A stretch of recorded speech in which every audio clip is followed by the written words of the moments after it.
श्रीमद् देवी भागवत महापुराण नवम स्कंध अथ 55वां अध्याय। भगवती श्री राधा तथा श्री दुर्गा के मंत्र, ध्यान, पूजा विधान तथा स्तुवन का वर्णन। नारद जी बोले, हे भगवान, मूल प्रकृति रूपा देवियों का सारा आख्यान मैंने यथार्थ रूप में सुन लिया, जिसका श्रवण करने के प्राणी जन्म मरण रूपी भवबंधन से मुक्त हो जाता है। अब मैं भगवती राधा तथा दुर्गा का वेद गोपीत रहस्य तथा वेदोक्त पूजा विधान सुनना चाहता हूँ। हे मुनीश्वर, आपने इन दोनों पराशक्तियों की अद्भुत महिमा बताई, उसे सुनकर भला किस पुरुष का मन उसमें लीन नहीं हो जाएगा। हे भगवान, यह संपूर्ण जगत जिसका अंश है, यह चराचर विश्व जिनके नियंत्रित है तथा जिनकी भक्ति से प्राणियों की मुक्ति हो जाती है, उन देवियों के पूजा विधान के विषय में अब आप मुझे बताइए।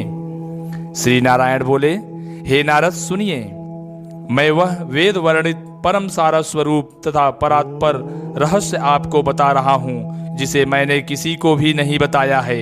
इसे सुनकर आप किसी दूसरे से मत कहिएगा, क्योंकि यह परम गोपनीय है। जगत की उत्पत्ति के समय मूल प्रकृति स्वरूपिणी ज्ञानमयी भगवती से प्राण तथा बुद्धि की अधिष्ठात्री देवियों के रूप में दो शक्तियां प्रकट हुई। श्री राधा भगवान श्री कृष्ण के प्राणों की तथा श्री दुर्गा उनकी बुद्धि की अधिष्ठात्री देवी हैं। वे शक्तियां ही संपूर्ण जीवों को सदा नियंत्रित तथा प्रेरित करती हैं। विराट आदि चराचर सहित संपूर्ण जगत उन्हीं शक्तियों के अधीन है। जब तक उन शक्तियों की कृपा नहीं होती, तब तक मोक्ष दुर्लभ रहता है। अतएव उन दोनों की प्रसन्नता के लिए उनकी निरंतर उपासना करनी चाहिए। हे नारद, उनमें आप पहले राधिका मंत्र को भक्ति पूर्वक सुनिए, जिस परात्पर मंत्र को ब्रह्मा विष्णु आदि भी सदा जपते रहते हैं। श्री राधा इस शब्द के अंत में चतुर्थी विभक्ति लगाकर उसके आगे अग्निपत्नी स्वाहा पद जोड़ देने पर श्री राधाए स्वाहा नामक यह खड़क्षर महामंत्र धर्म अर्थ आदि को प्रकाशित करने वाला है।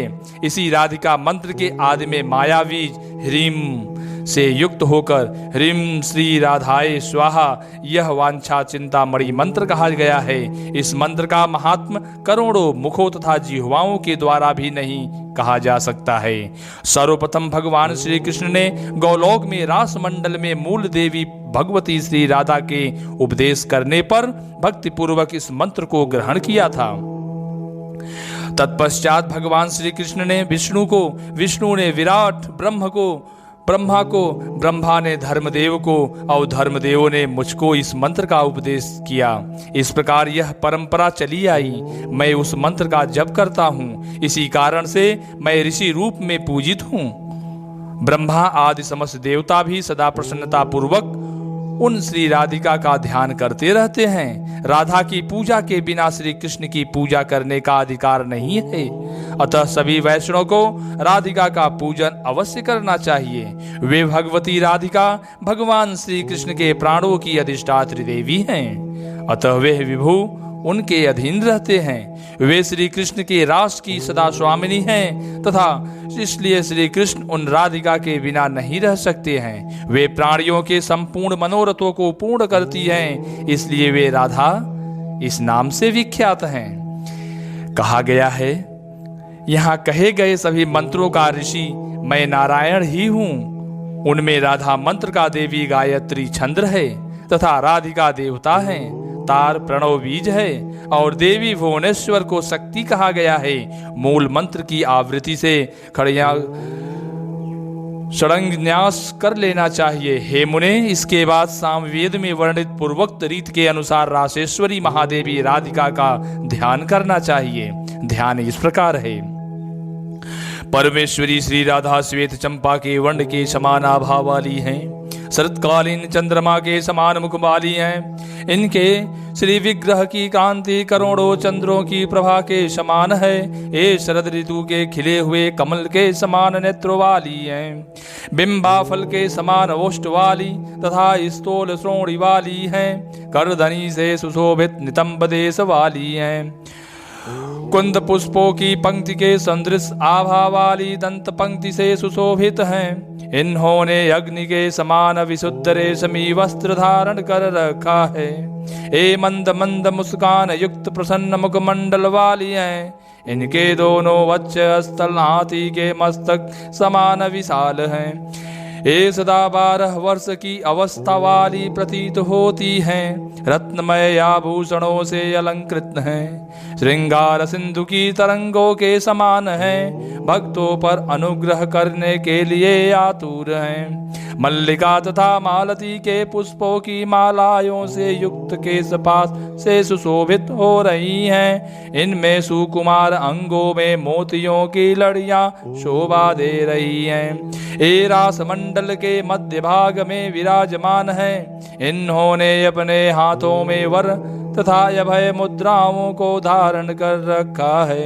ये शांत स्वभाव वाली हैं। सदा शाश्वत यौवन से संपन्न हैं। रत्न निर्मित सिंहासन पर विराजमान हैं। समस्त गोपियों की स्वामिनी हैं। ये श्री भगवान श्री कृष्ण को प्राणों से भी अधिक प्रिय हैं। और वेदों में इन परमेश्वरी राधा की महिमा का वर्णन हुआ है। इस प्रकार हृदय देश में ध्यान करके बाहर सालग्राम शिला कलश अथवा 8 दल वाले यंत्र पर विधान पूर्वक देवी राधिका की पूजा करनी चाहिए। देवी राधिका का आवाहन करने के पश्चात आसन आदि समर्पण करें। मूल मंत्र का सम्यक उच्चारण करके ही आसन आदि वस्तुएं भगवती के सन्मुख उपस्थित करनी चाहिए। पाद जल उनके चरणों में अर्पण करना चाहिए। उनके मस्तक पर अर्घ्य देने का विधान बताया गया है। मूल मंत्र से 3 बार मुख में आचमन करना चाहिए। तत्पश्चात मधुर पर्क देकर श्री राधा के लिए एक पयस्विनी दूध देने वाली गौ प्रदान करनी चाहिए। तदंतर उन्हें स्नान गृह में ले जाकर वहीं पर उनकी भावना करें। तैल आदि सुगंधित द्रव्यों से विधि पूर्वक स्नान कराने के पश्चात 2 वस्त्र अर्पण करें। तदंतर नानाविध आभूषणों से अलंकृत करके चंदन समर्पित करें। इसके बाद तुलसी की मंजरी से युक्त अनेक प्रकार की पुष्प मालाएं और पारिजात तथा शतदल कमल के पुष्प आदि समर्पित करें। तदंतर प्रधान देवता उन भगवती की पवित्र आवरण पूजा संपन्न करनी चाहिए। अग्निकोण, ईशान कोण, नैऋत्य कोण, वायव्य कोण तथा पूर्व आदि दिशाओं में भगवती राधिका के अंग पूजन का विधान है। इसके बाद अष्टदल यंत्र को आगे करके दक्षिणावर्त क्रम से पूर्व से प्रारंभ करके पूजन करें।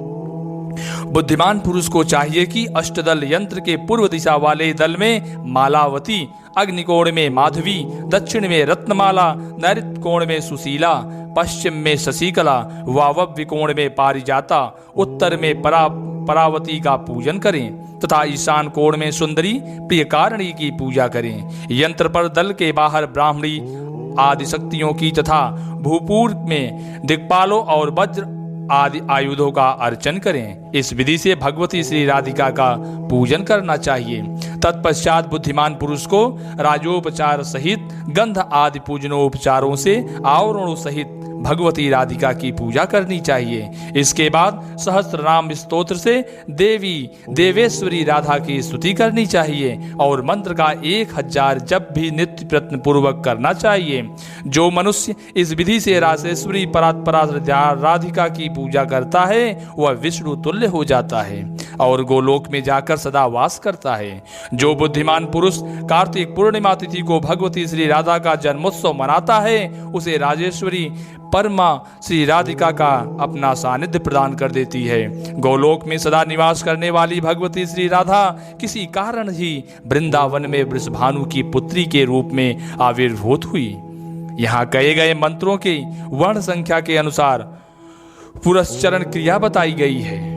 इसमें जपे गए मंत्र के दशांश से हवन करना चाहिए। भक्तिभाव पूर्वक दुग्ध, मधु और घृत इन 3 मधुर पदार्थों से मिश्रित तिलों से आहुति करनी चाहिए।